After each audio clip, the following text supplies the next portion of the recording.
한양 성안에서도 유독 기와 지붕이 높고 대문이 웅장하여 지나가는 백성들이 절로 고개를 숙이게 만들던 곳이 있었습니다.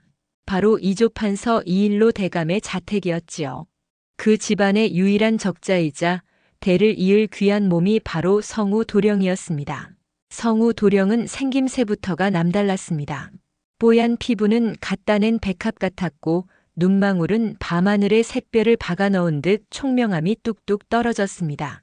하지만 하늘은 공평하신 법이라 그에게 천재적인 두뇌를 주신 대신 세상 물정에는 깜깜이인 순진함을 덤으로 얹어주셨습니다. 성우 도령은 아침에 눈을 뜨면 책부터 찾았습니다. 공자왈 맹자왈 하는 소리가 담을 넘어 이웃집계가 하품을 할 지경이었으니 그의 학문적 열정은 가히 독보적이었습니다. 그러나 정작 자기 버선짝 하나 제 손으로 신지 못해 발가락을 꼼지락거리며 누군가를 부르는 것이 일과였지요. 월이야, 월이 있느냐. 내 오른쪽 발가락이 유독 시린 것을 보니 아마도 방 안에 냉기가 도는 모양이구나. 아니면 내 발가락이 책의 내용을 이해하지 못해 심술을 부리는 것이냐. 성우 도령의 부름에 방문을 박차고 들어오는 이는 이 집안의 야무진 몸종 월이었습니다. 월이는 18살 동갑내기인 성우 도령과는 어릴 적부터 함께 자란 사이였습니다. 도령이 붓을 들면 먹을 갈고 도령이 잠을 청하면 이부자리를 펴주던 그녀는 이제 이 집안 살림의 실세나 다름없었습니다. 월이는 한숨을 내쉬며 도령의 발을 덥석 잡았습니다. 도련님, 책 속의 성현들은 발가락 안부도 물으라고 가르치시던가요? 발가락이 시린 것은 냉기 때문이 아니라 도련님이 버선을 짝짝이로 신으셔서 한쪽이 헐렁하기 때문입니다. 어찌 이리 매사에 허술하신지 원. 제가 없으면 아마 도련님은 갓을 거꾸로 쓰고 대궐에 가실 분입니다. 월이의 핀잔에도 성우 도령은 허허거리며 부채를 펼쳤습니다. 허허, 월이 내 말이 맞구나. 내가 오른쪽과 왼쪽의 이치를 깨우치느라 잠시 소홀했나 보다. 그런데 월이야, 내 손은 어찌 이리 따뜻하냐? 마치 잘 달궈진 온돌 바닥 같구나. 내 손만 닿으면 내 시린 발가락이 금세 봄날을 만난 것 같으니 참으로 신통한 일이로다. 월이는 도령의 천진난만한 칭찬에 얼굴이 화끈 달아올랐습니다. 그녀는 도령의 발을 탁 놓으며 짐짓 엄한 표정을 지었습니다. 예끼 도련님도 참. 그런 실없는 소리는 그만하시고 어서 세수나 하셔요. 마님께서 오늘은 도련님이 좋아하는 잣죽을 쑤어 놓으라 하셨으니 늦게 가시면 행랑 식구들이 다 먹어치울 겁니다. 특히 저먹보 돌쇠 녀석 입으로 들어가면 국물도 안 남을걸요.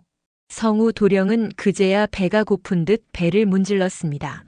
그런데 마침 방 안으로 날아든 커다란 말벌 한 마리가 도령의 머리 위를 뱅뱅 돌기 시작했습니다. 도령은 기겁하며 부채를 휘둘렀지만 그 몸짓이 어찌나 둔탁한지 제 코끝을 부채로 치고 말았습니다. 악, 월이야, 저 괴물이 나를 공격한다. 저 녀석의 침은 필시 독화살과 같을 터인데 내 항문이 저 미물에게 끊기게 생겼구나. 어서 저 녀석을 타일러 밖으로 내보내거라. 월이는 어이가 없다는 듯 수건을 휘둘러 단번에 말벌을 쫓아버렸습니다. 도련님, 벌이 무서워 항문을 포기하시다니요. 벌도 도련님의 낭독 소리가 하도 지루해서 잠 좀 깨우러 온 모양입니다. 그나저나 코끝이 빨개진 것이 꼭 장터에서 파는 대추 같습니다.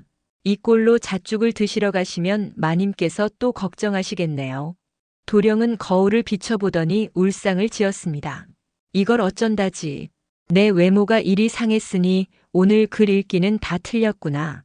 월이야, 내가 가서 마님께 내 몸이 몹시 위중하여 방 밖으로 나갈 수 없다고 전해다오.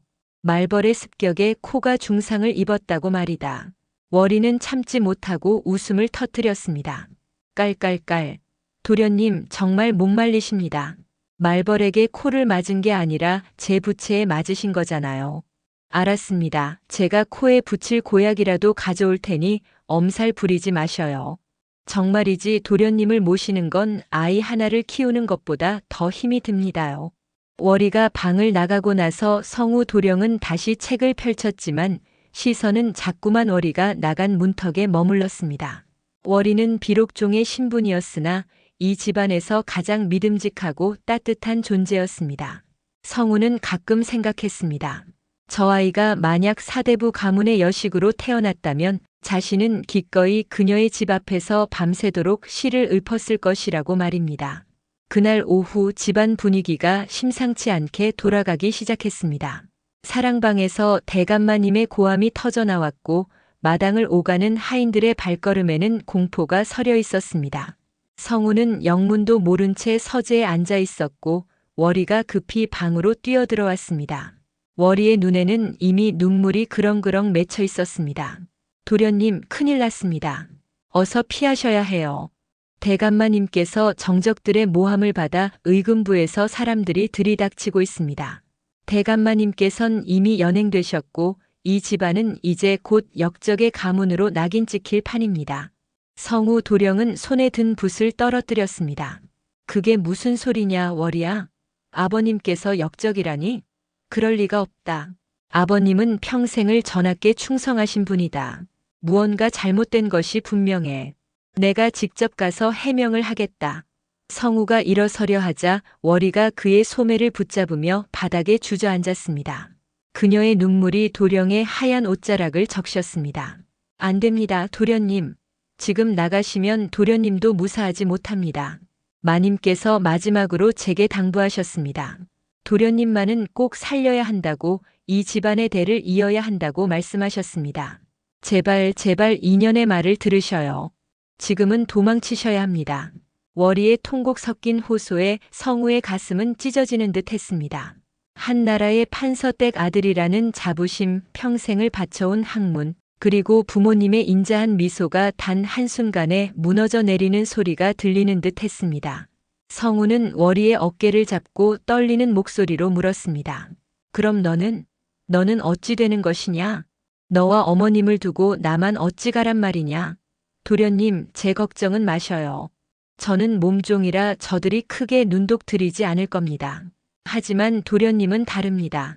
어서 이 옷을 벗고 누더기로 갈아입으셔요. 제가 뒷문으로 길을 터놓겠습니다. 그때였습니다. 대문을 부수는 둔탁한 소리와 함께 관군들의 서슬 퍼런 목소리가 담장을 넘어왔습니다. 이인로와 그 일가 친척을 모조리 체포하라. 쥐새끼 한 마리도 빠져나가지 못하게 구석구석 뒤져라. 성우 도령의 눈앞이 캄캄해졌습니다. 방금 전까지 말벌 때문에 엄살을 피우던 평화로운 일상은 꿈이었던 것처럼 사라지고 죽음의 그림자가 방 안까지 밀려들었습니다. 월이는 필사적으로 성우의 겉옷을 벗기고 보따리에서 낡은 베옷을 꺼내 입혔습니다. 도련님, 기억하셔요. 꼭 살아남으셔야 합니다. 살아서 훗날을 도모하셔야 해요. 저는 무슨 일이 있어도 도련님을 다시 찾아낼 겁니다. 그러니 절대 포기하지 마셔요. 아셨지요? 월이는 도령의 손에 작은 주머니 하나를 쥐어주었습니다. 그것은 월이가 평생을 모아온 엽전 몇 푼과 은가락지 하나였습니다. 성우는 차마 발을 뗄 수 없었지만 월이의 간절한 눈빛과 밖에서 들려오는 비명에 떠밀리듯 뒷문으로 향했습니다. 뒷문을 나서기 직전 성우는 월이를 뒤돌아보았습니다. 월이는 억지로 미소를 지으며 손을 흔들고 있었지만 그녀의 뺨 위로 흐르는 눈물은 멈추지 않았습니다. 월이야, 내 반드시 돌아오마. 너를 혼자 두지 않겠다. 그 약속을 뒤로 한 채 성우는 칠흑 같은 어둠 속으로 몸을 던졌습니다. 명문가 도령으로 태어나 손에 물 한 방울 묻히지 않고 자란 그가 이제는 이름 없는 도망자이자 벼락 거지의 길로 들어선 순간이었습니다. 등 뒤로는 화염이 치솟고 사람들의 비명이 들려왔지만 성우는 앞만 보고 달렸습니다. 발바닥이 찢어지고 숨이 턱끝까지 차올랐지만 그는 멈출 수 없었습니다. 이것이 그의 파란만장한 유랑의 시작이자 훗날 전설이 될 두 사람의 얄궂은 운명의 서막이었습니다. 찬란했던 봄날의 꿈은 산산조각 났고 시린 겨울보다 더 가혹한 현실이 그를 기다리고 있었습니다. 한양의 화려한 불빛이 닿지 않는 어둑한 뒷골목, 무너져가는 초가 삼간의 처마 밑에서 성우 도령은 첫날 밤을 지새웠습니다. 비단 이불 대신 눅눅한 집더미를 덮고 누운 그의 온몸은 두들겨 맞은 듯 쑤셔왔지요. 뱃속에서는 어제 저녁부터 굶은 창자가 서로 꼬이며 천둥 소리를 내고 있었습니다. 성우는 눈을 뜨자마자 습관적으로 월이를 부르려 입을 뗐으나 이내 자신이 처한 처참한 현실을 깨닫고 입술을 깨물었습니다. 줄인 배를 움켜쥐고 성우가 처음으로 향한 곳은 저작거리의 국밥집 앞이었습니다. 구수한 고기 국물 냄새가 코끝을 찌르자 정신이 아득해졌지요. 하지만 평생을 양반으로 살아온 그에게 남에게 손을 내미는 행위는 죽기보다 어려운 일이었습니다. 성우는 한참을 망설이다가 국밥집 주인장 앞에 서서 헛기침을 크게 했습니다. 이보시오, 주인장. 내 잠시 길을 가다 시장기가 돌아 그러하니 그쪽에 솥에 남은 국물 한 사발을 내어주시는 것이 어떻겠소? 물론 내 지금은 수중에 돈이 없으나 훗날 내 가문이 복권되면 이 은혜를 만배로 갚을 것을 약속하겠소. 국밥집 주인은 행색은 영락없는 거지인데 말투만 번지르르한 성우를 아래 위로 훑어보더니 코웃음을 쳤습니다. 허허, 이 거지가 오늘 아침에 술을 잘못 마셨나? 은혜를 만배로 갚아? 이보게 그런 실없는 소리 할 시간에 저기 가서 마당이나 좀 쓸고 밥 한 덩이 달라고 빌어보게나. 어디서 양반 사투리를 쓰며 공짜 밥을 바라나. 주인장은 들고 있던 빗자루로 성우의 발치에 먼지를 팍팍 날렸습니다. 성우는 깜짝 놀라 뒤로 물러나다 그만 뒤에 있던 똥장군 지게에 엉덩이를 찍고 말았지요. 아이고 이를 어쩐담. 내 옷이 내 고귀한 인격이 이 오물에 더럽혀지다니. 주인장 어찌 이리 무례하오. 내가 누구인지 안다면 감히 이러지 못할 것이오. 성우가 억울함에 소리를 높이자 국밥집에서 식사를 하던 백성들이 숟가락을 놓으며 배를 잡고 웃기 시작했습니다. 하하, 저 거지 좀 보게나. 똥통에 빠지고도 양반 타령이네. 야, 이 사람아, 자네 성이 이시면 다 이 판서댁 아들인가? 어서 가서 냇가에서 몸이나 씻게나. 냄새 때문에 손님들 다 도망가겠네. 성우는 얼굴이 홍당무처럼 달아올라 도망치듯 자리를 피했습니다. 시장통 사람들의 웃음소리가 뒤통수에 박히는 듯 했습니다. 그는 근처 개울가에서 바지를 씻으며 참았던 눈물을 쏟아냈습니다. 배고픔보다 더 견디기 힘든 것은 무너진 자존심이었습니다. 월이가 있었다면 벌써 수건을 가져와 닦아주고 주인장에게 따끔하게 한마디 해줬을 텐데 하는 생각에 사무치게 월이가 그리워졌습니다. 같은 시각 월이는 성우가 짐작도 못할 곳에 있었습니다. 그녀는 가문이 풍비박산 나던 날 안마님께 받은 은밀한 명부와 자금을 품고 남대문 밖 상단 거리에 자리를 잡았습니다. 월이는 어릴 적부터 대감댁의 안살림을 도우며 물가 흐름과 약재의 가치를 꿰뚫고 있었지요. 그녀는 가장 먼저 평소 가문과 거래하던 거상 박영감을 찾아갔습니다. 어르신, 저를 기억하시겠습니까? 예전 이 판서댁에서 안마님을 모시던 월이입니다. 가문은 비록 무너졌으나 제가 가진 이 비단 거래 장부와 약재 판로는 여전히 살아있습니다. 저를 믿고 종잣돈을 빌려주신다면 1년 안에 그 5배를 남겨드리겠습니다. 박영감은 어린 처녀의 당찬 기세에 혀를 내둘렀습니다.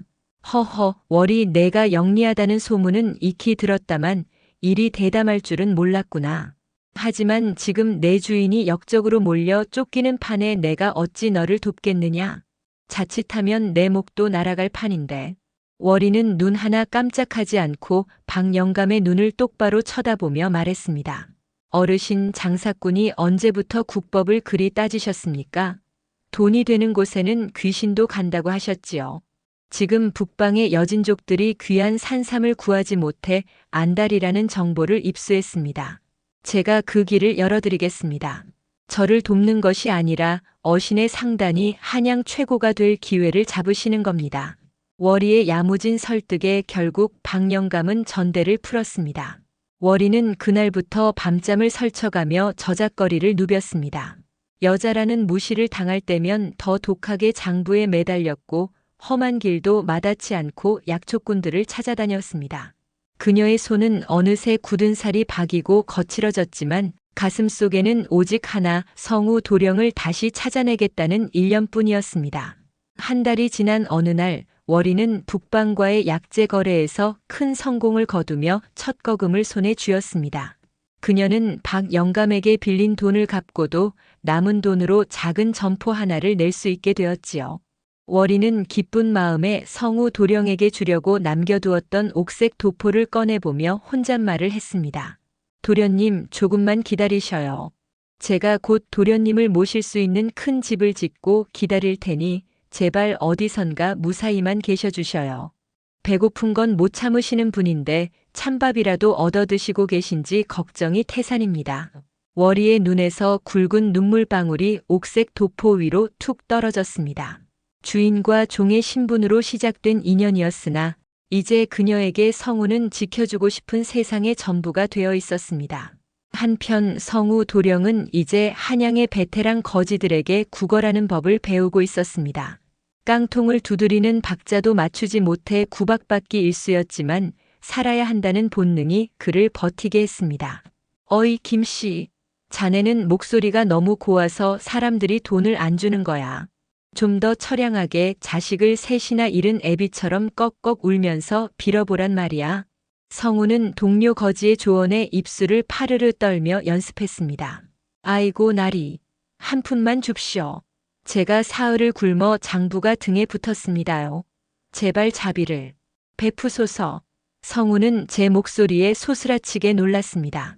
불과 한 달 전까지만 해도 성현의 말씀을 은조리던 입에서 이런 비굴한 소리가 나오다니요.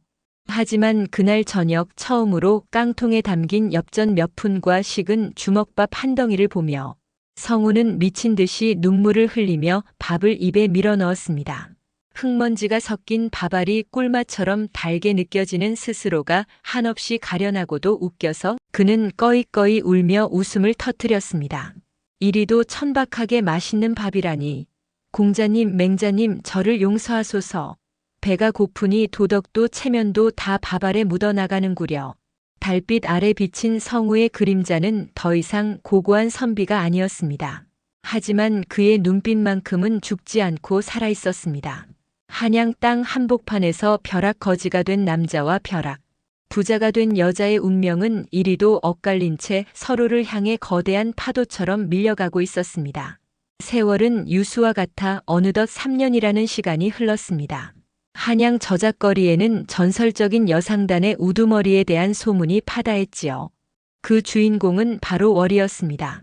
월이는 이 판서댁에서 익힌 안살림 솜씨와 타고난 수완을 발휘하여 이제는 한양에서 손꼽히는 비단 상점과 약재상을 운영하는 거상이 되어 있었습니다. 그녀가 머무는 저택은 예전 이 판서댁보다 더 웅장하고 화려했으며 대문 앞에는 문안을 드리려는 상인들이 줄을 이었습니다. 그러나 월이의 마음 한구석은 늘 시린 바람이 불었습니다. 하루도 거르지 않고 사람을 풀어 성우 도령의 행방을 찾았으나 역적으로 몰린 집안의 자손을 찾기란 백사장에서 반을 찾기보다 어려운 일이었지요. 그러던 어느 초겨울 오후였습니다. 월이의 저택 대문 앞에서 소란스러운 소리가 들려왔습니다. 남루하기 짝이 없는 누더기를 걸친 한 거지가 대문간을 지키는 하인들과 실랑이를 벌이고 있었지요. 그 거지는 다름 아닌 성우 도령이었습니다. 3년의 세월은 고왔던 도령의 얼굴에 깊은 그늘을 드리웠고 수염은 거칠게 자라나 있었습니다. 하지만 그 특유의 꼿꼿한 말투만은 여전했습니다. 이복에 대문을 지키는 자가 어찌 이리 인색한가? 내가 이곳 주인장에게 구걸을 하려는 것이 아니라 천하의 이치를 논하며 밥 한 술의 자비를 베풀 기회를 주려는 것이네. 무릇 불을 쌓은 자는 그 불을 나누어 덕을 쌓아야 장수하는 법이라고 성현들께서 말씀하시지 않았나? 내 자네에게 그 귀한 가르침을 주었으니 밥 한 사발은 당연한 대가라 할 수 있겠네. 대문을 지키던 덩치 큰 하인은 어이가 없다는 듯 코방귀를 꼈습니다. 이 거지가 정말 미쳤나 보군. 밥을 빌어먹으러 와서 무슨 훈장질이야? 자네 같은 인간들에게 줄 밥은 없으니 어서 물러가게. 안 그러면 내 이 몽둥이로 자네의 그 잘난 입담을 잠재워 줄 테니까. 하인이 몽둥이를 휘두르자 성우는 뒤로 주춤하며 물러섰습니다. 하지만 배고픔이 이성을 마비시킨 탓인지 그는 물러서지 않고 다시 대들었습니다. 허허, 무식하면 용감하다더니 딱 자네를 두고 하는 말이로군. 내가 비록 지금은 이 모양이나 내 머릿속에 든 학문은 자네 집 마당의 흙보다 많네. 어서 안주인을 불러오게. 내 직접 그분과 이니에지를 논하리라. 이 녀석이 정말 매를 버는구나. 죽고 싶으냐? 하인의 몽둥이가 성우의 어깨를 강타했습니다. 성우는 비명을 지르며 바닥에 고꾸라졌습니다. 흙바닥을 구르는 그의 모습은 참혹하기 그지없었습니다. 그때 대문이 천천히 열리며 화려한 비단옷을 입고 너울을 쓴 여인이 나타났습니다. 바로 월이었습니다. 그녀는 밖에 소란을 듣고 직접 나온 참이었지요. 무슨 일이냐? 대문 앞이 왜 이리 소란스러워? 상단 손님들이 보기에 부끄럽지도 않으냐? 월이의 차갑고도 기품 있는 목소리에 하인들은 즉시 허리를 굽혔습니다. 대행수님 죄송합니다. 웬 미친 거지가 나타나서 헛소리를 하며 가질 않기에 잠시 손을 좀 보았습니다. 어서 치우겠습니다. 월이는 바닥에 쓰러진 거지를 무심코 내려다보았습니다. 그런데 거지의 손에 쥐어진 낡은 주머니 하나가 그녀의 시선을 붙잡았습니다. 그것은 3년 전 그녀가 도령을 떠나보내며 쥐어주었던 바로 그 주머니였습니다. 월이의 심장이 멎는 듯 했습니다. 그녀는 떨리는 손을 감추며 천천히 거지에게 다가갔습니다. 거지가 고개를 들자 떼자국이 가득한 얼굴 사이로 그토록 그리워하던 성우 도령의 눈매가 드러났습니다. 월이는 비명을 지르고 싶은 것을 간신히 참아내며 주먹을 꽉 쥐었습니다. 너는 누구냐? 어찌하여 내 집 앞에서 이리 소란을 피우는 것이냐? 성우는 눈앞의 여인이 누구인지 전혀 알아보지 못했습니다. 그저 고귀한 신분의 여주인이라 생각하고 바닥에 머리를 조아렸습니다. 아이고 마님, 살려주십시오. 제가 배가 너무 고파 실언을 했습니다. 그저 밥 한 술만 주시면 2번 다시 이 근처에 얼씬도 하지 않겠습니다.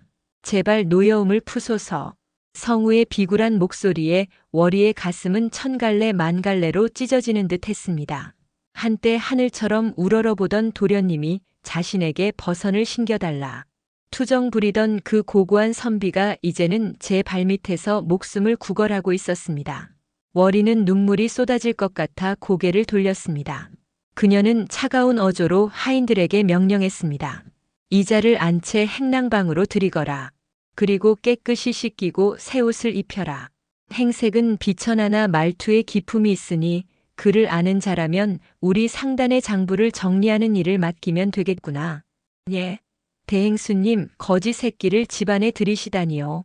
도둑질이라도 하면 어쩌려고 그러십니까? 하인의 반문에 월이는 서슬 퍼런 눈빛으로 그를 쏘아보았습니다. 내 말이 말 같지 않으냐? 시키는 대로 하거라. 만약 이자의 몸에 상처 하나라도 더 생기는 날에는 너희부터 내쫓을 줄 알아라. 월이의 엄명에 하인들은 혼비백산하여 성우를 부축해 안으로 들어갔습니다. 성우는 영문도 모른 채 대저택 안으로 끌려 들어가며 속으로 생각했습니다. 세상에, 저 여인은 정령 보살의 환생인가? 거지에게 일자리까지 주다니. 잠시 후 씻고 난 성우는 월이가 마련해준 깨끗한 무명옷을 입고 행랑방에 앉아 있었습니다. 방 안에는 김이 모락모락 나는 흰 쌀밥과 고기 반찬이 한 상 가득 차려져 있었지요. 성우는 체면도 잊은 채 손으로 고기를 집어먹으며 눈물을 흘렸습니다. 맛있구나, 정말 맛있어. 월이야, 보고 있느냐? 내 드디어 귀인을 만나 다시 사람 대접을 받는구나. 내가 이 밥상을 봤어야 하는데. 성우가 허겁지겁 밥을 먹는 동안 월이는 문 밖에서 그 소리를 들으며 소리 없이 오열했습니다.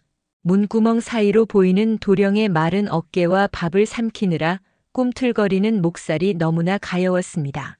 그녀는 당장이라도 문을 열고 들어가 도련님, 저 월이에요.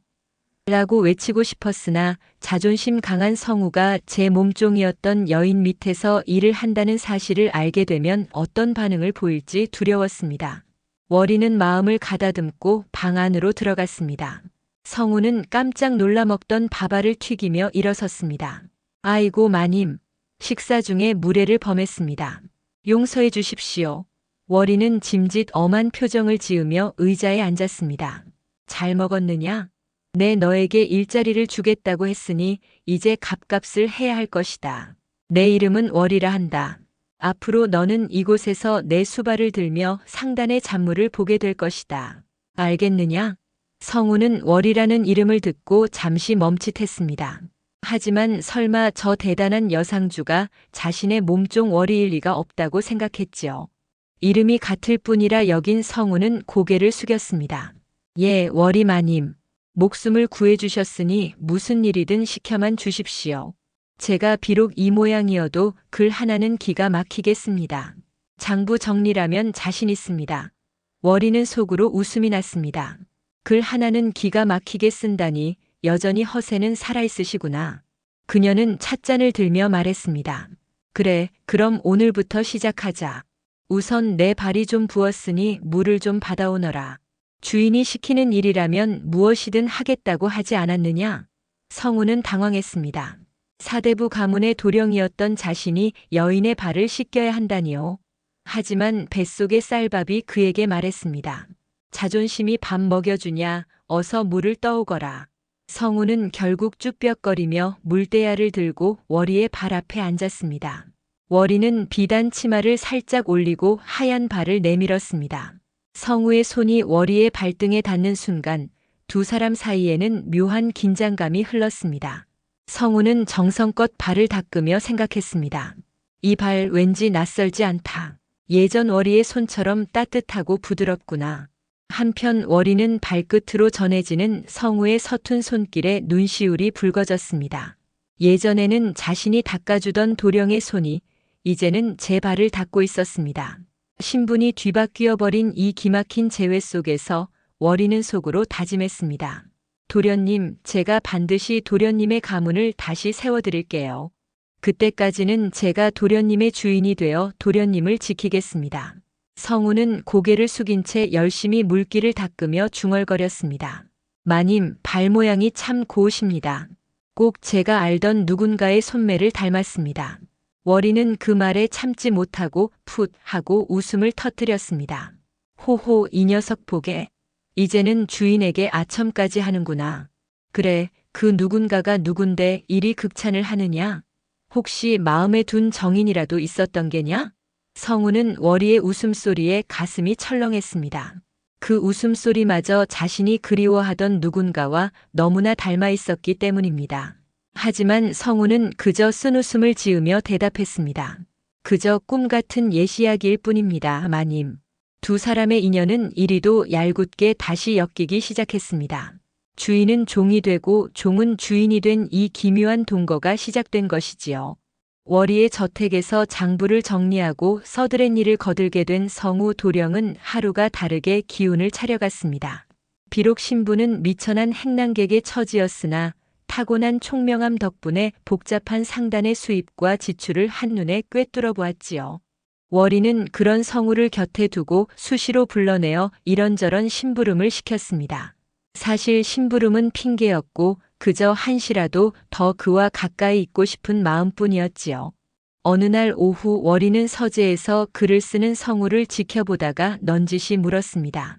이보게 김서방, 자네는 글솜씨가 예사롭지 않은데 어찌하여 그런 거지 행색으로 한양을 떠돌았는가? 부모님이 물려주신 재주를 그리 썩히는 것이 아깝지도 않더냐? 성우는 붓을 멈추고 잠시 먼 곳을 바라보았습니다. 그의 눈에는 순간적으로 형언할 수 없는 슬픔이 스쳐 지나갔습니다. 마님, 제주가 밥을 먹여주던 시절은 이미 저 멀리 가버렸습니다. 제가 배운 학문은 사람의 도리를 가르쳤으나 정작 배고픈 저에게 밥 한 덩이 얻는 법은 가르쳐주지 않더군요. 그저 운명이 기구하여 그리 되었습니다. 하지만 지금은 마님의 너그러운 배려 덕분에 다시 붓을 잡을 수 있으니 그것으로 족합니다. 월이는 그의 담담한 대답에 가슴 한구석이 아릿해졌습니다. 그녀는 분위기를 바꾸고자 짐짓 장난스러운 목소리로 말했습니다. 말은 참 잘하는구나. 그럼 그 잘난 입담으로 내 기분이나 좀 맞춰보거라. 요즘 비단값이 올라 골치가 아픈데 내가 어찌하면 시장 상인들의 코를 납작하게 해줄 수 있겠느냐? 성우는 허리를 꼿꼿이 펴고 눈을 반짝였습니다. 마님, 장사는 힘으로 누르는 것이 아니라 마음을 얻는 것이라 들었습니다. 비단값이 올랐을 때 오히려 가장 귀한 비단 몇 필을 저작거리 한복판에서 가난한 홀레가 가정이 쓸 수 있도록 기부해 보십시오. 그러면 사람들은 마님의 통큰 장사 수완과 덕망에 감복하여 가격이 올라도 오직 마님의 상담만 찾게 될 것입니다. 이를 두고 손해를 보아 이익을 남긴다고 하지요. 월이는 무릎을 탁 쳤습니다. 역시 성우 도령의 명석함은 녹슬지 않았습니다. 그녀는 기쁜 마음에 성우의 손을 덥석 잡으려다 아차 싶어 손을 거두었습니다. 호호 제법이구나. 거지 출신치고는 생각이 아주 깊어. 내 오늘 너의 조언대로 해볼 테니 너는 내 뒤를 따라 저작거리 구경이나 가자꾸나. 두 사람은 나란히 저작거리로 향했습니다. 월이는 화려한 가마를 타고 성우는 그 곁을 따르는 모양새였으나 성우는 자꾸만 가마 안의 월이를 훔쳐보게 되었습니다. 향긋한 분내와 가끔씩 바람에 날리는 가마 커튼 사이로 보이는 월이의 옆얼굴이 왠지 모르게 가슴을 두근거리게 했기 때문입니다. 그런데 장터에 도착했을 때 예기치 못한 인물이 등장했습니다.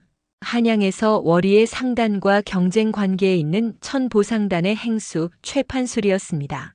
그는 돈은 많으나 탐욕스럽고 거만하기로 소문난 자였지요. 무엇보다 그는 아름다운 월이를 제 아내로 삼으려 호시탐탐 기회를 엿보고 있었습니다. 아니, 이게 누구십니까? 한양의 꽃, 월이 행수님 아니십니까? 이런 누추한 곳에 어쩐 일로 직접 걸음을 하셨소? 최판술이 가로막아서자 월이는 눈살을 찌푸렸습니다. 최 행수님 장사꾼이 장터에 나오는 것이 당연한 일이지 어찌 그리 호들갑이십니까? 저는 볼 일이 있어 이만 실례하겠습니다. 최판술은 월이의 차가운 태도에도 아랑곳하지 않고 끈질기게 따라붙었습니다.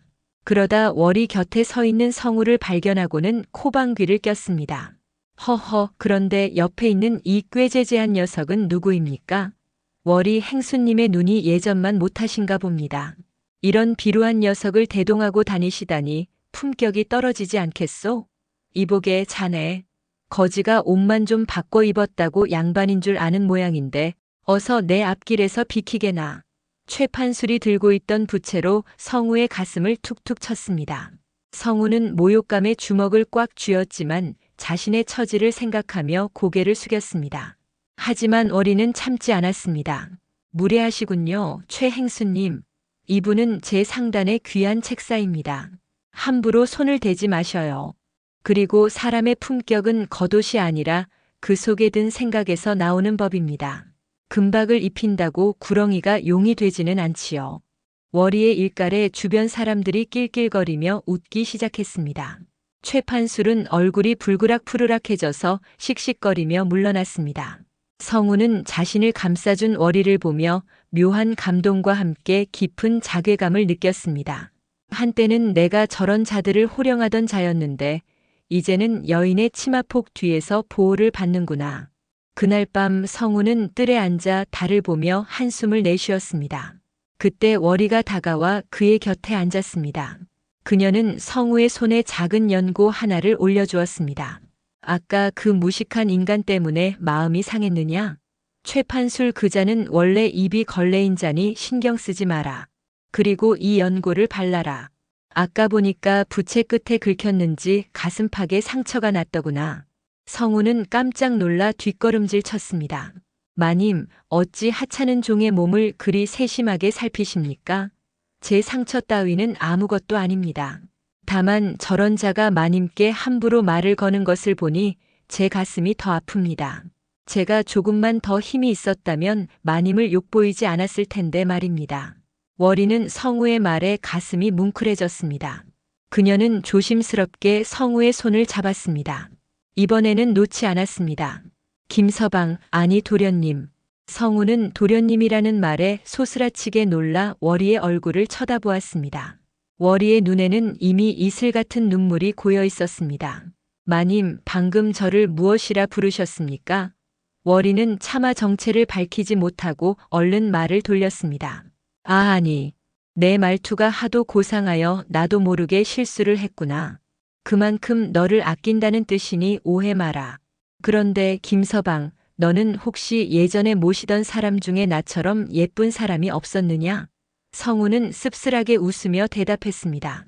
예쁜 사람이라기보다 제 목숨보다 소중했던 아이가 하나 있었습니다. 월이라는 이름의 아이였지요. 지금 마님과 이름이 같아 처음에는 깜짝 놀랐습니다. 하지만 그 아이는 마님처럼 화려하지도 부유하지도 않았습니다. 그저 제 뒷바라지를 하며 늘 웃어주던 야무진 아이였지요. 지금은 어디서 밥이나 굶지 않는지 혹여 나쁜 사람들에게 잡혀가지는 않았는지 생각만 하면 심장이 찢어지는 듯합니다. 성우의 목소리가 떨리며 눈물 한 방울이 그의 뺨을 타고 흘러내렸습니다. 월이는 그 눈물을 닦아주고 싶은 충동을 간신히 억누르며 속으로 외쳤습니다. 도련님, 제가 바로 그 월이에요. 도련님 곁에서 한 번도 떠난 적이 없는 당신의 월이라고요. 하지만 월이는 입술을 깨물며 일어섰습니다. 아직은 때가 아니었습니다. 성우의 가문을 망가뜨린 원수들이 여전히 세력을 떨치고 있었고 지금 정체를 밝혔다가는 성우가 위험에 처할 수도 있었습니다. 그 월이라는 아이가 참 복도 많구나. 이런 못난 주인이 자기를 이토록 그리워해주니 말이다. 자, 밤이 깊었으니 어서 들어가 자거라. 내일은 아주 중요한 손님이 오시니 단정히 차려입고 나와야 한다. 월이가 방으로 들어가고 난 뒤 성우는 혼자 남아 월이가 준 연고를 가슴에 발랐습니다. 연고의 시원한 기운보다 월이의 따뜻한 손길이 남긴 온기가 더 오래도록 가슴에 머물렀습니다. 그런데 다음 날 아침 저택에 도착한 중요한 손님의 정체를 확인한 성우는 사색이 되었습니다. 그는 바로 3년 전 자신의 아버지를 배신하고 가문을 몰락시키는데 앞장섰던 당대 최고의 권력자 김판서의 수하인 조행수였기 때문입니다. 성우는 급히 소매로 얼굴을 가리며 구석으로 몸을 숨겼습니다. 가슴 졸이는 위기가 두 사람의 평화를 위협하며 다가오고 있었습니다. 조행수는 김판서의 수족이자 한양 바닥에서 정보가 가장 빠르기로 소문난 자였습니다. 그가 월이의 저택에 발을 들인 것은 단순히 약재 거래 때문만은 아니었습니다. 최근 세간에 떠도는 이 판서댁 도령의 행방과 월이의 급성장 사이에 묘한 연결고리가 있다는 첩보를 입수했기 때문이었지요. 마당 구석에서 땔감을 옮기던 성우 도령은 조행수의 얼굴을 보자마자 심장이 바닥까지 떨어지는 것 같았습니다. 그는 급히 얼굴에 검댕을 묻히고 허리를 구부정하게 굽히며 시선을 피했습니다. 조행수는 거만한 걸음걸이로 월이가 기다리는 사랑방으로 향했습니다. 그는 자리에 앉자마자 주변을 훑어보며 월이에게 가시 돋친 인사를 건넸습니다. 월이 행수 갈수록 집안이 번창하는구려.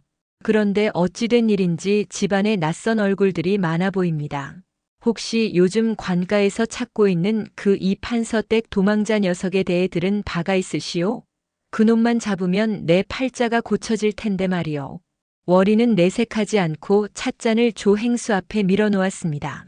조행수님도 참 장사꾼이 장사에만 매진해야지 어찌 관가의 일에 그리 관심이 많으십니까? 저희 집에는 갈 곳 없는 뜨내기들이 많으니 행수님의 눈에는 다 수상해 보일 뿐이겠지요. 그보다 오늘 오신 본론을 말씀하시지요. 북방에서 들여온 산삼 독점권 때문에 오신 것 아닙니까? 월이의 침착한 대응에도 조행수는 의심의 끈을 놓지 않았습니다. 그는 마당을 지나가는 성우를 손가락으로 가리켰습니다. 저기 저 녀석 등치가 꽤 좋은데 고개도 못 들고 다니는구먼. 이봐 너. 이리 와서 내 신발이나 좀 닦아보거라. 성우는 온몸이 얼어붙었습니다. 조행수는 예전에 성우의 집을 드나들며 얼굴을 익혔던 자였기에 가까이 다가갔다가는 정체가 탈로 나는 것은 시간 문제였지요.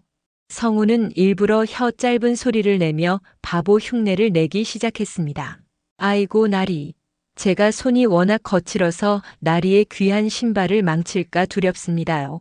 저는 그저 나무나 패는 팔자라 이런 귀한 물건은 만져본 적도 없습니다요. 성우는 엉덩이를 뒤로 빼며 우스꽝스러운 춤사위처럼 몸을 흔들었습니다. 조행수는 눈살을 찌푸리며 낄낄거렸습니다. 이 녀석 보게. 얼굴은 검댕투성이의 말투는 또 왜 저 모양이야? 월이 행수 이런 바보 녀석을 어디서 데려왔소? 보기만 해도 눈이 침침해지는구먼. 월이는 속으로 안도의 한숨을 내쉬었지만 한편으로는 도령이 저런 수모를 겪는 모습에 가슴이 미어지는 것 같았습니다. 그녀는 짐짓 엄한 목소리로 성우를 꾸짖었습니다. 이 멍청한 녀석아. 조행수님께서 말씀하시는데 어디서 장난질이냐? 어서 저쪽으로 가서 물이나 떠오거라. 행수님, 저 녀석이 머리가 좀 모자라서 그러니 이해해 주십시오. 대신 제가 오늘 행수님께 아주 파격적인 제안을 하나 하려 합니다. 월이는 품속에서 두툼한 서류 한 뭉치를 꺼냈습니다. 그것은 월이가 수년간 공들여 확보한 남의 상권의 소금 유통권이었습니다. 이것이 무엇입니까? 아니, 이 귀한 유통권을 제게 주시겠다는 말씀입니까? 조행수의 눈이 탐욕으로 번뜩였습니다. 소금은 나라의 전매 사업이나 다름없어 이것만 손에 넣으면 평생 먹고 살 걱정은 끝이었으니까요. 월이는 차가운 미소를 지으며 못을 박았습니다. 그렇습니다. 다만 조건이 있습니다. 오늘 이후로 저희 집에 대해 떠도는 헛소문들을 조행수님께서 직접 잠재워 주셔야겠습니다. 특히 김판서 대감께 들어가는 정보 중에 우리 상단에 해가 되는 내용이 있다면 행수님께서 적절히 걸러주셔야겠지요. 이 소금 유통권은 그에 대한 신의의 표시입니다. 조행수는 침을 꿀꺽 삼켰습니다. 이 정도의 뇌물이면 성우 도령을 잡아 바치는 공보다 훨씬 컸습니다. 그는 서류를 낚아채듯 챙기며 자리에서 일어났습니다. 하하, 역시 월이 행수는 통이 크구려. 알았소. 내 오늘부터 이 집은 성역이라 선포하리다. 김판서 대감께는 내가 잘 보고할 테니 걱정 마시오. 저 바보 녀석도 잘 키워보구려. 가끔 웃음거리는 되겠어. 조행수가 대문을 나서자마자 성우는 기둥 뒤로 주저앉아 거친 숨을 몰아쉬었습니다. 월이는 황급히 달려나와 성우의 곁에 무릎을 꿇었습니다. 그녀의 눈에서는 참았던 눈물이 비오듯 쏟아졌습니다. 도련님 괜찮으셔요? 저자가 도련님을 알아보면 어쩌나 제 수명이 10년은 줄어드는 것 같았습니다. 저런 인간에게 굽실거리시는 모습을 보니 제 심장이 타들어가는 것 같습니다. 성우는 자신의 얼굴을 닦아주는 월이의 손을 잡았습니다. 그의 눈에도 어느새 눈물이 맺혀 있었습니다. 월이야, 내가 나를 위해 그 귀한 유통권을 포기하다니. 그게 어떤 노력이 들어간 것인지 내가 왜 모르겠느냐. 내가 못나서 너에게 짐만 되는구나. 너는 이제 한양 최고의 거상인데 나 같은 도망자 때문에 내가 일군 모든 것을 잃게 될까봐 두렵다. 도련님, 그런 말씀 마셔요. 제가 돈을 버는 이유는 오직 도련님을 지키기 위함입니다.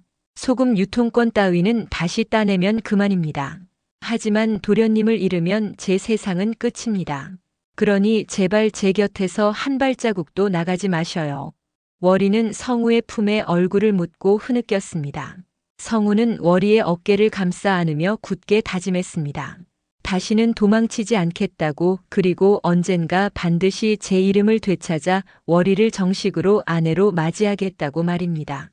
하지만 평화는 잠시였습니다. 조행수를 통해 월이의 재력을 확인한 최판술이 시기심에 눈이 멀어 더 무서운 음모를 꾸미기 시작했기 때문입니다. 최판술은 성우의 바보 연기를 믿지 않았습니다. 그는 성우가 글을 쓸 줄 안다는 사실을 알고 그가 장부에 남긴 필적을 몰래 훔쳐내어 이판서 댁의 필적과 대조하기 시작했습니다.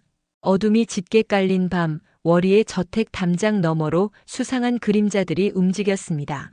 성우를 향한 위협은 이제 숨쉬는 공기처럼 사방에서 그들을 압박해오고 있었습니다.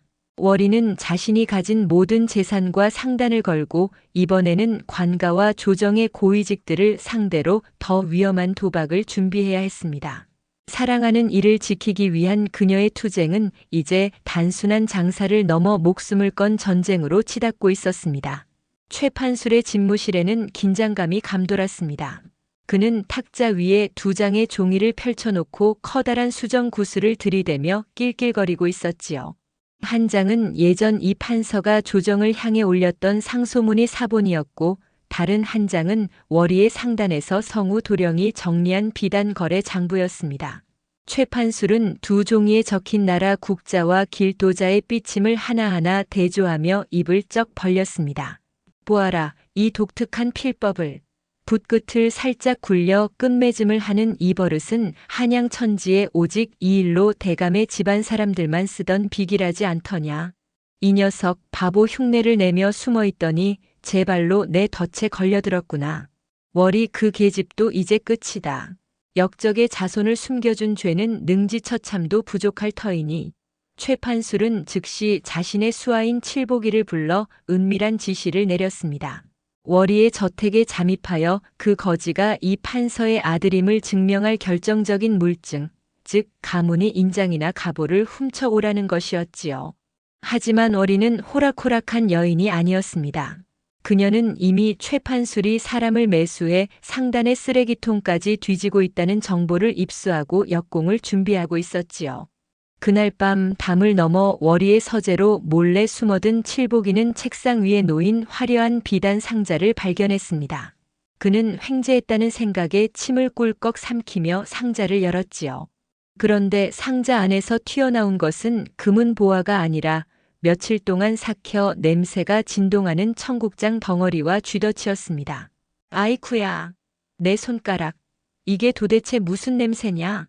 사람 살려. 손가락이 쥐덫에 꽉 물린 칠보기는 비명을 지르며 마당을 뛰어다녔습니다.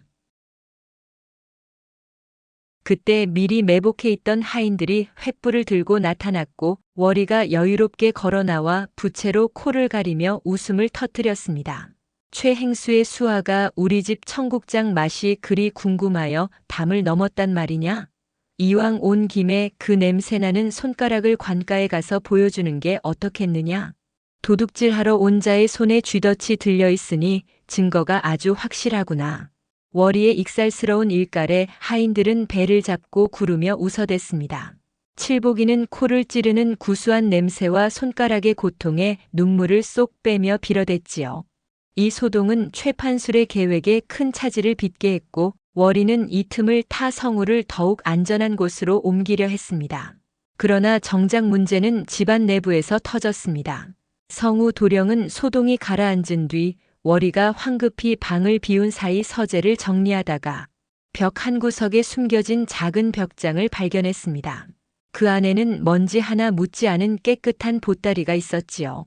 호기심에 보따리를 푼 성우는 그만 자리에 주저앉고 말았습니다. 그 안에는 자신이 거지 시절 잃어버렸던 낡은 주머니와 어린 시절 월이에게 장난삼아 써주었던 달처럼 밝은 아이라는 뜻의 서찰 조각이 고이 간직되어 있었습니다. 무엇보다 성우의 가슴을 때린 것은 월이가 밤마다 수놓았을 옥색 도포였습니다. 도포의 소매 끝동에는 성우만이 알 수 있는 매화 문양이 정교하게 새겨져 있었지요. 성우는 눈앞이 흐릿해졌습니다. 지난 3년 동안 자신을 돌봐준 이 대단한 여상주가 누구였는지, 왜 자신에게 그토록 따뜻한 밥상을 차려주었는지 모든 의문이 한순간에 풀렸습니다. 그는 도포를 가슴에 안고 목 놓아 울기 시작했습니다. 월이야, 내 이 어리석은 녀석이 너를 몰라보았구나. 내가 이토록 모진 세월을 견디며 나를 기다려왔는데 나는 내 발을 씻기면서도 내 자존심만 생각했으니 이 무슨 망발이란 말이냐. 월이야, 나의 소중한 월이야. 그때 방으로 들어서던 월이는 성우의 울음소리를 듣고 멈춰 섰습니다. 성우가 도포를 안고 있는 모습을 본 그녀의 가슴도 무너져 내렸습니다. 성우는 고개를 들어 월이를 바라보았습니다. 그의 눈에는 주인을 향한 복종이 아니라 연인을 향한 사무치는 그리움과 미안함이 가득했습니다. 도련님, 결국 알아버리셨군요. 제가 끝까지 숨기려 했는데 어찌 이리 눈치가 빠르십니까? 월이는 문틀에 기대어 서서 흐르는 눈물을 닦지 못한 채 억지로 웃어 보였습니다. 성우는 비틀거리며 일어나 월이에게 다가가 그녀의 거칠어진 손을 꽉 잡았습니다. 내가 어찌 주인이고 내가 어찌 종이냐? 너는 이 무너진 가문을 다시 세운 기둥이고 죽어가는 내 목숨을 살린 은인이다. 월이야, 내가 거지가 되어 길바닥을 전전할 때보다 지금 내 앞에서 내 정체가 드러난 이 순간이 더 부끄럽고 미안하구나. 너를 이리 고생시켜서 정말 미안하다. 도련님, 무슨 그런 말씀을 하셔요. 저는 도련님이 살아계신 것만으로도 매일매일이 축제였습니다. 최판술 그자가 도련님을 노리고 있어요. 이제 시간이 없습니다. 제가 모아둔 이 장부들을 보셔요. 김판서 대감이 가문을 몰락시킬 때 썼던 뇌물 목록과 조작된 서신들의 원본을 제가 다 찾아두었습니다. 이제 이것을 들고 임금님께 직접 나아가셔야 합니다. 월이는 성우의 손에 두툼한 비단 주머니를 쥐어주었습니다.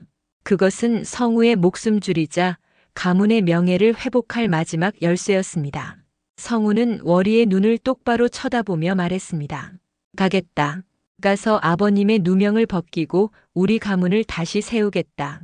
하지만 월이야, 약속해다오. 내가 다시 도령의 신분을 되찾는 날 너는 내 집의 몸종이 아니라 내 생의 유일한 정인으로서 내 곁에 있어 주겠다고 말이다. 나는 이제 판서댁 아들이 아니라 오직 너의 사내로 살고 싶구나. 월이는 성우의 품에 얼굴을 묻으며 고개를 끄덕였습니다. 두 사람의 눈물이 서로의 어깨를 적시며 애절하게 뒤섞였습니다.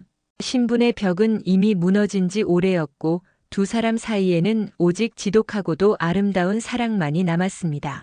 하지만 문 밖에서는 최판술이 보낸 관군들의 발자국 소리가 점점 가까워지고 있었습니다.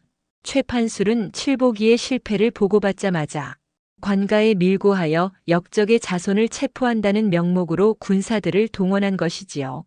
월이는 성우의 손을 놓으며 비장한 표정을 지었습니다. 도련님, 뒷문으로 나가셔요. 제가 여기서 시간을 벌겠습니다. 상단의 모든 호위 무사를 동원해서라도 저들을 막아설 테니 도련님은 멈추지 말고 대궐로 향하셔요. 가문의 복수는 이제 도련님의 손에 달렸습니다. 월이는 성우를 밀어내고 스스로 대문 앞으로 걸어 나갔습니다. 화려한 비단옷을 휘날리며 관군 앞을 가로막는 그녀의 모습은 그 어떤 장수보다 당당하고 용맹했습니다. 사랑을 지키기 위한 여인의 마지막 사투가 달빛 아래서 시작되려 하고 있었습니다. 월이의 저택 대문 앞은 그야말로 일촉즉발의 전쟁터였습니다. 최판술이 대동한 관군들이 서슬퍼런 칼날을 세우며 앞을 가로막았으나 월이는 눈 하나 깜짝하지 않고 그들 앞에 섰습니다. 그녀는 품 안에서 상단의 금부인장을 꺼내 보이며 서늘한 목소리로 꾸짖었지요. 이보시오, 군관 나리들. 명색이 국법을 집행하는 자들이 어찌하여 개인의 원한에 눈먼 장사꾼의 말만 듣고 여염집을 유린하려 드는 것입니까? 이 집은 전하께 바치는 진상품을 관리하는 곳입니다. 만약 강제로 밀고 들어와 기물을 파손하거나 귀한 약재를 망가뜨린다면 그 책임을 어찌 감당하시겠습니까? 군관들은 멈칫했습니다. 월이가 가진 상단의 힘과 조정 고위직들과의 인맥을 무시할 수 없었기 때문이지요. 최판술은 옆에서 길길이 날뛰며 소리를 질렀습니다. 이 계집이 지금 관군을 협박하고 있습니다. 저 안에 역적의 자손이 숨어 있단 말입니다. 어서 들어가서 그놈을 끌어내고 이 상단도 몰수해야 합니다. 최판술이 억지로 문을 밀치고 들어가려 할 때였습니다. 담장 너머에서 웅장한 취타대의 소리와 함께 어명이요 하는 우렁찬 외침이 들려왔습니다. 사람들의 시선이 모두 길가로 향했지요. 놀랍게도 그곳에는 임금의 행차를 알리는 깃발과 함께 거지 옷을 벗어 던지고 당당한 선비의 옷차림을 한 성우 도령이 말을 타고 나타났습니다. 성우의 곁에는 임금의 밀사인 암행어사가 동행하고 있었지요. 모두 동작을 멈추어라. 나는 전하의 명을 받들어 이 판서댁의 억울한 누명을 벗기고 가문을 몰락시킨 역적들의 죄를 밝히러 온 어사이다. 최판술과 조행수는 사색이 되어 바닥에 넙죽 엎드렸습니다. 성우는 말에서 내려 월이의 곁으로 다가갔습니다. 월이는 믿기지 않는 듯 입을 벌린 채 성우를 바라보았고 성우는 그녀의 손을 꼭 잡으며 부드럽게 웃어 보였습니다. 월이야, 늦지 않았구나. 내가 전하의 행차에 뛰어들어 격쟁을 울렸다. 다행히 내가 준 증거들이 워낙 확실하여 전하께서 즉석에서 조사를 명하셨고 내 아버님의 결백이 천하에 드러나게 되었단다. 이제 모든 것이 제자리로 돌아갈 것이다. 성우의 목소리는 힘이 있었고 눈빛은 어느 때보다 형형했습니다. 어사는 최판술과 조행수의 죄상을 낱낱이 낭독했습니다. 그들이 뇌물을 주고받으며 이 판서를 모함한 서신들이 대중 앞에 공개되자 구경하던 백성들은 야유를 보내며 돌을 던지기 시작했습니다. 아이고, 저 도둑놈들 보게. 남의 집안을 풍비박산내고 제 배만 채우려 하더니 꼴 좋구나. 최판술은 당황하여 도망치려다 그만 제 발에 걸려 월이의 저택 앞 개천에 거꾸로 처박히고 말았습니다. 머리에 미나리와 이끼를 잔뜩 뒤집어 쓴 채 살려달라고 발버둥 치는 그의 꼴이 어찌나 우스꽝스러운지 구경하던 사람들뿐만 아니라 관군들조차 웃음을 참느라 곤욕을 치렀지요. 하하, 최행수 물속에 보물이라도 숨겨둔 모양이구려. 그 안에서 평생 장사나 하시게나. 월이도 그 모습을 보며 참아왔던 웃음을 터뜨렸습니다. 긴장감으로 가득했던 마당은 순식간에 승리의 환호성으로 가득 찼습니다.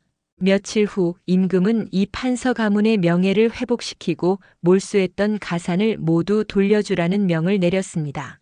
성우는 다시 명문가 도령의 신분을 되찾았고 성균관의 요직에 임명되었습니다. 그러나 성우는 가문을 다시 일으키는 가장 중요한 첫 번째 일로 월이와의 혼례를 선포했습니다. 양반가에서는 난리가 났습니다. 판서댁 외아들이 종 출신의 상인과 혼인한다는 소문은 한양 전체를 뒤흔들었지요. 하지만 성우는 완강했습니다. 신분이 무엇이 중요하단 말입니까? 내가 거지였을 때 나를 먹이고 입힌 것은 이 나라의 예법이 아니라 월이의 따뜻한 손길이었습니다. 내 가문을 살린 것은 내 지식이 아니라 월이의 야무진 지혜였습니다. 내게 월이는 종이 아니라 세상에서 가장 고귀한 여인입니다. 성우의 진심 어린 설득과 월이가 그간 상단을 운영하며 쌓아온 막대한 재력과 덕망이 합쳐지자 반대하던 이들도 결국 입을 다물 수밖에 없었습니다. 드디어 혼례 당일 이 판서 댁 대문에 청홍색 초롱이 걸리고 온 한양이 떠들썩할 정도로 성대한 잔치가 벌어졌습니다. 월이는 연지곤지를 찢고 화려한 원삼을 입은 채 가마에 앉아 있었습니다. 그녀는 가슴이 벅차올라 자꾸만 눈물이 났지요. 행랑방에서 도령의 발을 씻기며 몰래 울던 시절이 엊그제 같은데 이제는 정식 아내가 되어 평생을 함께하게 된 것이 꿈만 같았습니다. 성우는 신부의 가마 앞에서 싱글벙글 웃음을 감추지 못했습니다. 이복의 김서방, 아니 도련님, 오늘 입이 귀에 걸리셨구려.